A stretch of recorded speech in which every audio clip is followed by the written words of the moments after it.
യേശുവാകുന്ന നിത്യസത്യവചനത്തിനായി ഞങ്ങൾ അങ്ങയെ സ്തുതിക്കുന്നു. യേശുവേ, അങ്ങയുടെ പരിശുദ്ധാത്മാവിനെ നൽകി അങ്ങയുടെ മാഹാത്മ്യം കാണുവാൻ ഞങ്ങളുടെ ഉൾക്കണ്ണുകളെ തുറക്കണമേ. വചനമനുസരിച്ച് അങ്ങയുടെ സാക്ഷിയായി ജീവിച്ച് നിത്യജീവിതത്തിന് ഞങ്ങളെ അർഹരാക്കണമേ. ആമേൻ. സങ്കീർത്തനങ്ങൾ 82-ാം അധ്യായം 1 മുതലുള്ള വചനങ്ങൾ. ദൈവം ന്യായാധിപന്മാരുടെ വിധികർത്താവ്. ദൈവം സ്വർഗീയ സഭയിൽ ഉപവിഷ്ടനായിരിക്കുന്നു. അവിടുന്ന് സ്വർഗവാസികളുടെ ഇടയിൽ ഇരുന്ന് ന്യായം വിധിക്കുന്നു. നിങ്ങൾ എത്ര കാലം നീതിവിരുദ്ധമായി വിധിക്കുകയും ദുഷ്ടരുടെ പക്ഷം പിടിക്കുകയും ചെയ്യും? ദുർബലർക്കും അനാഥർക്കും നീതി പാലിച്ചു കൊടുക്കുവേൻ.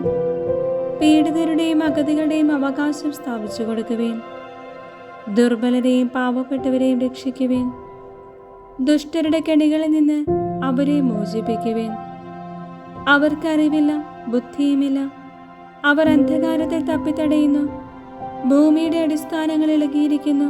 ഞാൻ പറയുന്നു, നിങ്ങൾ ദൈവങ്ങളാണ്. നിങ്ങൾ എല്ലാവരും അത്യുന്നതന്റെ മക്കളാണ്. എങ്കിലും നിങ്ങൾ മനുഷ്യരെ പോലെ മരിക്കും, ഏത് പ്രഭുവിനെയും പോലെ വീണുപോകും. ദൈവമേ, എഴുന്നേറ്റ് ഭൂമിയെ വിധിക്കണമേ. എല്ലാ ജനതകളും അങ്ങയുടേതാണ്. ഹല്ലേലൂയ, ഹല്ലേലൂയ, ഹല്ലേലൂയ.